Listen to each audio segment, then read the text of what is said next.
And I said, "Who's dead, Daddy? Who are you talking about?" And the next words out of his mouth, I still wake up, even now, screaming.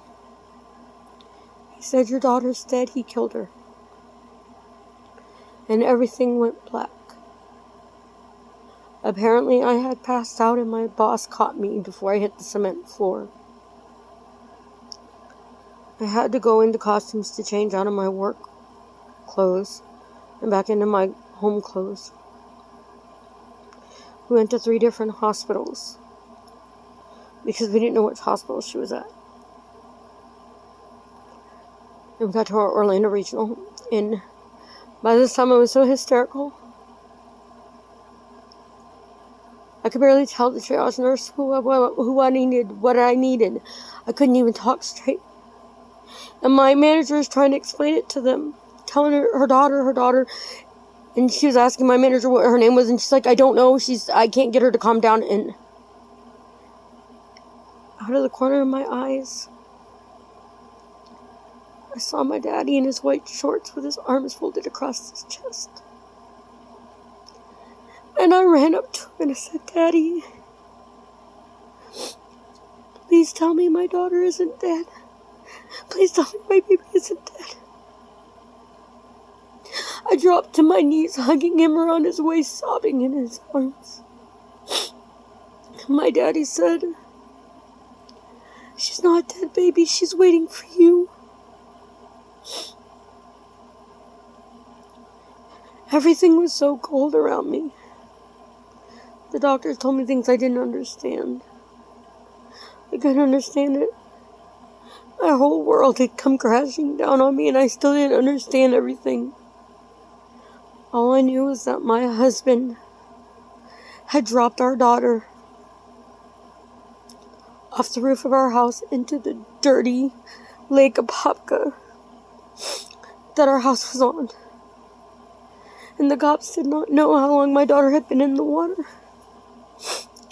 They had to shock her 3 times. And I'll never forget the doctor telling me before I went to see her, he said, "She's very cold to the touch. We have her under warming blankets. And she's going to be hooked up to a lot of machines, and they're going to make a lot of noise."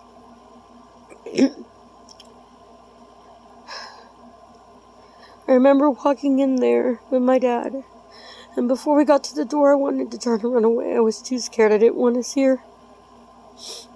I didn't want to see my baby dying. I didn't know what I could do. But my dad walked me in there, and I'll never forget the sound of the machine forcing air into her lungs. It had sounded like she'd been crying for hours, and she was trying to calm down, and she was going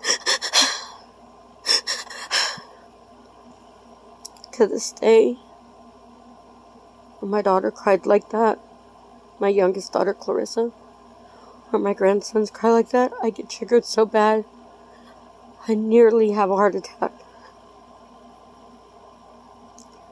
I ran up to her and I said, "I'm so sorry, baby girl. Mommy's so sorry. I love you so much. Please don't die. Please don't leave me." Even now I can see her in my arms. Me holding her, begging her not to leave me. "Please don't leave me, baby girl. Please don't leave me. I love you so much. I'm so sorry."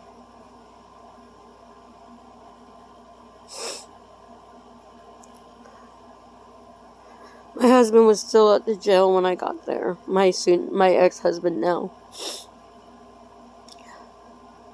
Everything was a blur. And then he got there and I didn't know what to think about anything. And we got called into the doctor's office to go over Ashley's results of her brain scan and everything. And I'll never forget this. I was at work when my daughter died. Now, what I hadn't gotten to was how he got left alone with Ashley. So we're going to put on pause what the results were for her test. And I'm going to go back into why Ashley was left alone with her father.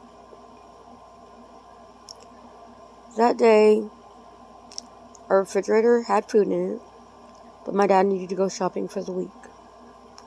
My baby sister was only 13 at the time, and my baby brother was 14. My dad told Joey that he needed to bring Ashley with me, that I told him not to leave Ashley alone with him. But Joey looked at him and said, "She's not your daughter, and you're not taking my child anywhere." And my dad was not going to fight with him. My baby sister, begged him to let her stay with him, to be with Ashley, but my dad said no. To this day, my sister still feels guilty over something she had no control over. I don't blame you, Heather. It wasn't your fault.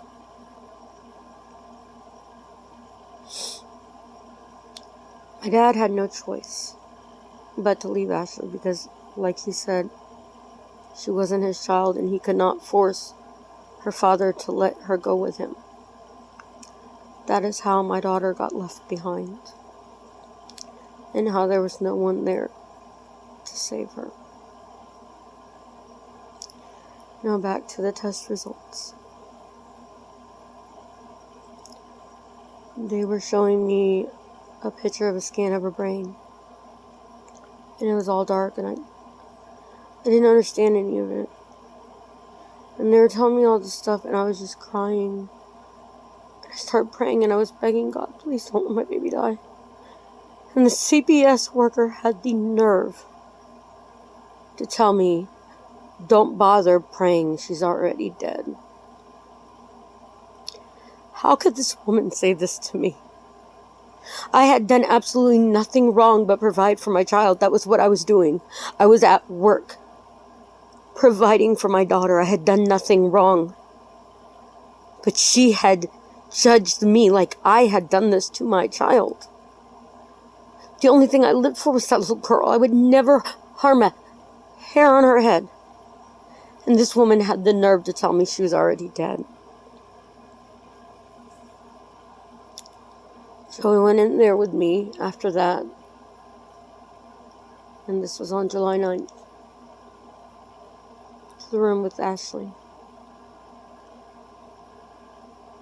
And I was holding her hand, and the doctors had told me she was brain dead, but I kept telling her how sorry I was. Please forgive me, I'm so sorry, baby. And Ashley squeezed my hand. And I looked down and I saw her squeeze my hand. And I looked at Joey and I said, she squeezed my hand. She's still there. And he touched her. And she went into cardiac arrest. They rushed me out of the room. She coded. She was telling me goodbye.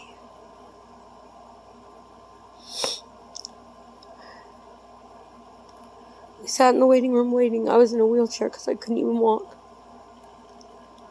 And my dad got this funny look on his face and looked down, and I saw the tears in his eyes.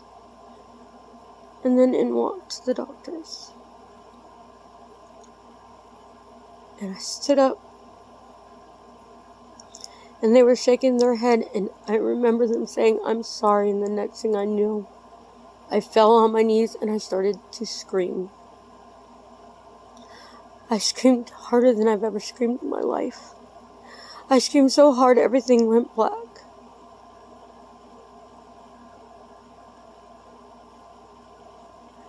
My dad and the doctor walked me back to the room and me in the wheelchair so I could tell Ashley goodbye. They kept pestering me to give her be an organ donor, and I didn't want to hear anything. I had lost everything I loved. 5 months before Ashley was gone, I had lost my daughter I was pregnant with because she had a neurological tube defect. And now Ashley was gone. I had lost everything I had loved. I didn't want to hear anything. I just wanted to see my daughter.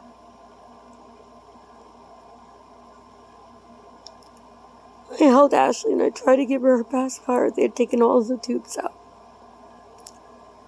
I sat there rocking her with her baby blanket, singing to her, telling her how much I loved her, and telling her I want to bring her home and it'd be okay.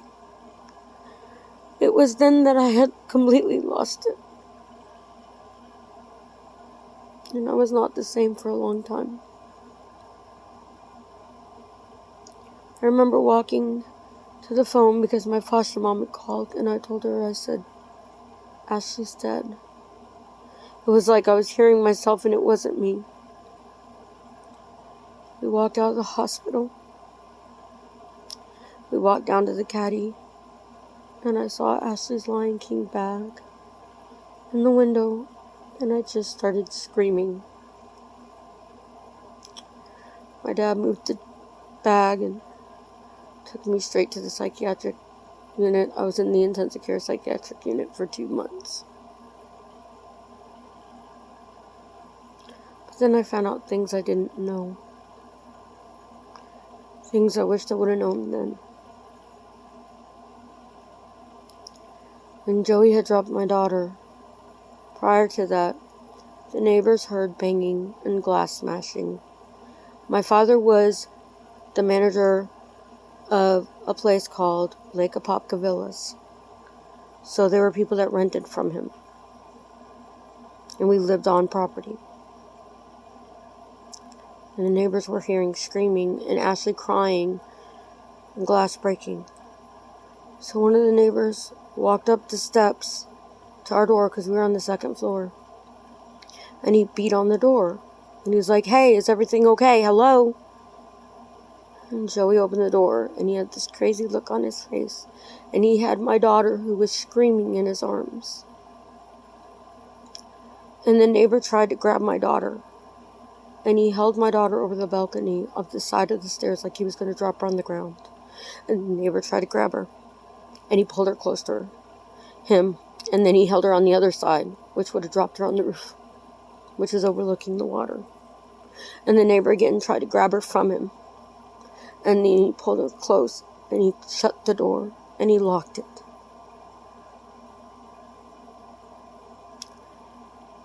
When I got her autopsy, it said that my daughter had several bruises and a loop, belt shape, or hanger type loop mark on her thigh that did not coincide with the drowning.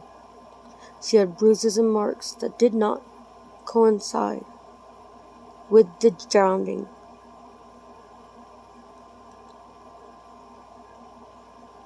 He claimed he had a diabetic seizure, and he didn't know what he did. Now, I know a lot about diabetes. My grandmother was diabetic. I was married to him. When you go into ketoacidosis, which is low blood sugar, you become despondent. You can die. You can't move. You're not able to stand up. You're not able to do anything. You can't think straight. You basically die if your sugar's not raised quick enough. You cannot think hard enough to hold a baby over a railing and bring her back when someone tries to grab her. You can't do that with diabetes. Not with low blood sugar. You can't. Joey was on Humulin R and Human NPH. NPH is long-acting, which takes a while to bring the sugar down, and R is fast. Joey dropped my daughter in the water, and all he had to do was take that R when the cops got there. Because then when they finally got him down, and they had arrested him, his sugar was down to 20. Had it been at 20 at the time of Ashley's death, he would not be coherent enough to do the things he did with her in the neighborhood. It's impossible. It's medically impossible. When my daughter was 9 years old, her and my niece had walked in, and I was in a heated discussion with her father. He was on a visitation with my daughter. She was born 11 months after Ashley died. She was a product of marital rape, 2 months after Ashley died. And he told me, "You need to get over Ashley's death." I looked at him and said, "How do you expect me to get over my daughter's death? She came from me. She's a part of me." And I looked at him and I said, "Oh my fucking God, you did it on purpose, didn't you?" And he looked at me and he leaned in and he said, "Yeah. And there's not a goddamn thing you can do about it." Unfortunately for me, my 9-year-old daughter and my 13-year-old niece walked in and heard all of it. My niece yanked my daughter out of the house and pulled her back so she didn't hear anymore.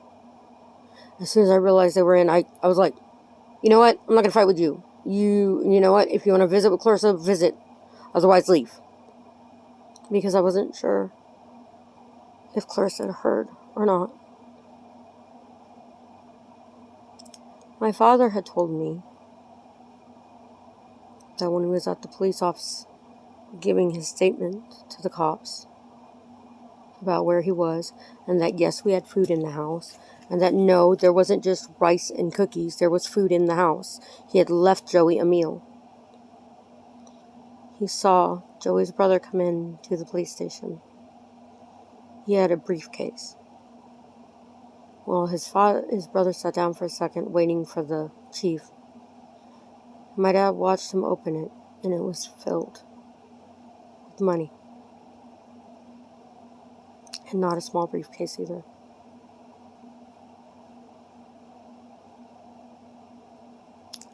All Joey's charges were dropped that night. Interesting. Then I get my daughter's autopsy. And her manner of death was not accidental drowning. The manner of death was homicide. For 26 years, I have tried to get justice for my daughter. But Orlando won't touch it. This year I even called the cold case from Orlando. And I sent them an email begging them to help me with my daughter's case. Telling them my daughter died of homicide. Why is her killer still free? The officer called me, and the first thing she said to me was, and she almost cried, "I'm so sorry about your daughter. I remember when she died I was a child, but I remember her." She said, "I do not understand why they did not arrest him that day. They should have. There was enough evidence to arrest him." She goes, "But the DA won't pick it up, and I don't know why. There is enough evidence that he should be in jail right now until the day he dies." She said, "I'm going to try everything I can, but I can't make any promises, and I am so, so sorry for the loss of your daughter." I cried after she called me,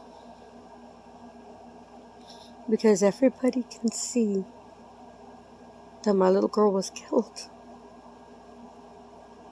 But yet here she sits, almost 27 years later, with no justice. This beautiful little baby doll was ripped from the world at 20 months old for no reason.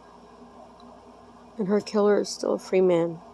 He now has 2 other children, and he's still free. And he acts like she didn't even exist.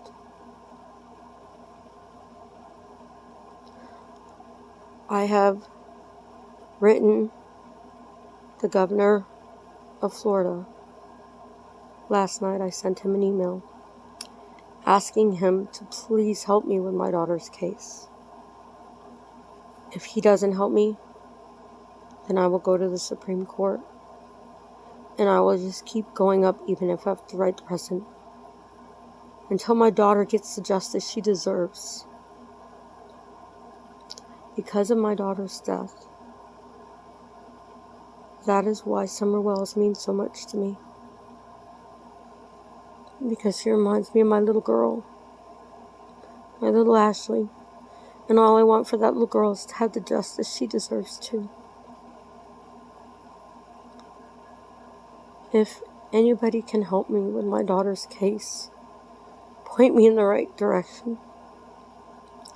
Help me get the justice my daughter so desperately deserves. Because no child deserves to die. And no parent should ever bury their children. There is an English word for a husband who loses their wife. It's called a widow. There is a word for a child who loses their parent. They are orphans. But there is no English word for a parent who loses their child. Because you're not supposed to lose your little kid. You're not supposed to bury your babies. You're not supposed to put your children in the grave. So if anyone out there can please help me, so my daughter can get the justice I so desperately need, for me to be able to die and rest in peace. Because she was my world. And there's a part of me that is gone that will never come back. And she doesn't deserve this. It wasn't fair to her that her own father killed her. I do apologize for being emotional, but it's still hard for me 27 years later. I miss her every day of my life. Her sister loves her and misses her and is devastated, and she's never even met her. But it is my daughter's goal in life to get her sister justice. And I am begging you to, anyone out there, please help me if you know any way to. Thank you. God bless.